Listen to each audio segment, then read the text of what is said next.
Tu penses que c'est une habitude, mais c'est pas juste une habitude. Chaque fois que tu cèdes, quelque chose te prend ton énergie. C'est pas juste du temps, c'est pas juste de la dopamine, c'est quelque chose qui aurait pu te permettre de te développer, construire, créer, être présent. Reste avec moi. Aujourd'hui, on va parler de ce qui se passe dans ton cerveau et pourquoi ça dépasse le stade de la biologie.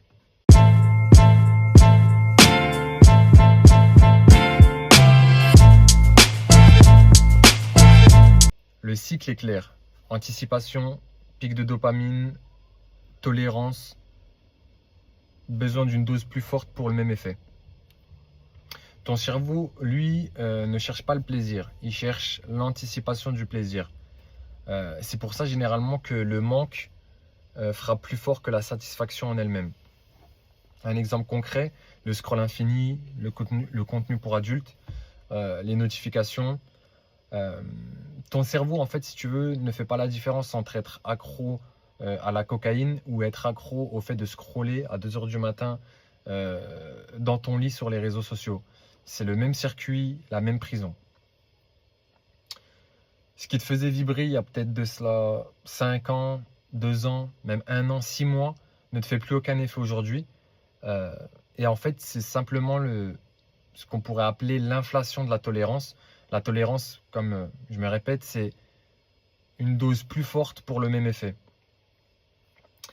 Dans les traditions anciennes, notamment taoïsme, tantra, certaines lectures stoïciennes, dans l'islam aussi notamment, cette énergie n'était pas vue comme une simple fonction biologique, c'était une ressource vitale, illimitée, précieuse. Le yin, énergie créatrice, donnez-lui le nom que vous voulez, peu importe. C'est ce que la science appelle aujourd'hui circuit de récompense. C'est deux langages différents pour dire au final la même chose. Ce que tu perds là, c'est pas rien. C'est ce qui aurait dû nourrir autre chose. Cette hormone que tu sécrètes, ce pic de dopamine que tu sécrètes, ça aurait dû nourrir autre chose que ton écran. Ça aurait dû nourrir autre chose que le simple fait de regarder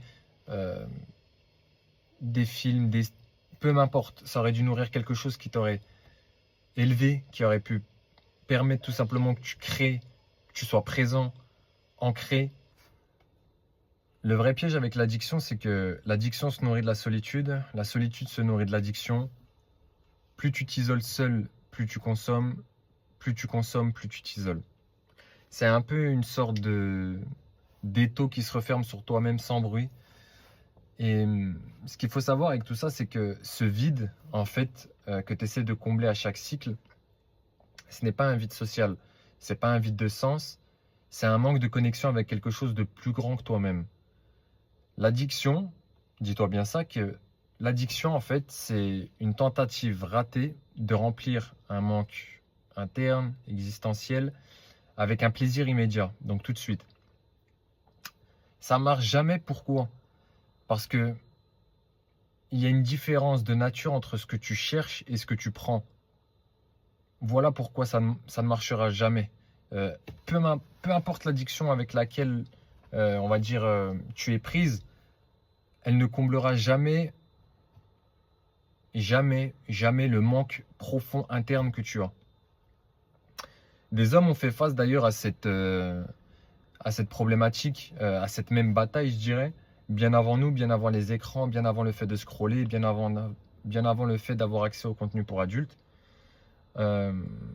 Et des traditions entières ont été bâties sur cela. Ce qu'il faut se dire, c'est que ça n'a pas été fait par pudeur, mais par stratégie. Et je vois beaucoup d'hommes autour de moi, du moins, qui font des efforts vis-à-vis de leur addiction, non pas par stratégie, mais par pudeur. Moi, je pense que, et du moins moi, pour moi, je le fais aussi pour marcher sur tout le monde. Je le fais pour me dire que je suis le meilleur. Je le fais pas par pudeur. Je le fais par pudeur parce que je m'aime, mais c'est aussi stratégique. Tous ces combats que tu mènes doivent t'élever et te faire asseoir à la table à laquelle tu mérites d'être assis. Ce n'est pas que dans ta tête. Ton corps encaisse, tension, perte de sensation, un corps qui s'éteint doucement à force de surconsommation.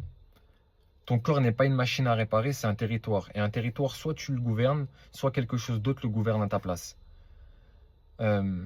Ça peut être un algorithme, une pulsion, une habitude, quelque chose en tout cas que tu n'as pas choisi. Ce que tu perds en tout cas à ne pas gouverner ce territoire, c'est ton énergie, ta présence, ton désir réel. Cette chose qui te connecte avec quelqu'un et ta confiance en ta propre capacité à te maîtriser. Parce que tu sais qu'au fond de toi, si on te propose ce verre-là, tu vas céder. Tu sais qu'au fond de toi, si on te propose d'aller manger dehors, tu vas céder. Tu sais au fond de toi que si cette personne t'envoie ce message à cette heure-ci, tu vas céder, tu vas aller la voir. Donc c'est cette maîtrise que tu perds et cette maîtrise aussi qui t'empêche de regarder peut-être les gens dans les yeux. C'est ce petit truc, ce petit détail qui fait que tu n'arrives pas à tenir le regard face à une personne ou tu as honte de poster cette vidéo ou du moins, c'est ce petit chose qui fait que tu passes pas à la caisse. Reprendre le territoire, ça commence par le corps. La volonté, elle seule, s'épuise. Elle laisse place à la discipline. Puis la discipline, la constance. Puis constance, diligence. Ce qu'il faut retenir dans tous les cas, c'est qu'il faut répéter. Et c'est là que j'ai créé Socle. Socle, c'est pas une béquille. J'en parle encore d'ailleurs. Le site est bientôt disponible avec le produit. C'est un outil en fait de reconquête physique. C'est le premier pas concret vers un territoire que tu reprends et que tu arrêtes de subir. Je finirai la vidéo en disant que tu ne luttes pas contre une mauvaise habitude. Tu reprends une énergie qui t'appartient. Le premier pas est physique, le reste suit. Si tu as aimé, like, commente, abonne-toi. Et on se retrouve la semaine prochaine pour une nouvelle vidéo. Ciao.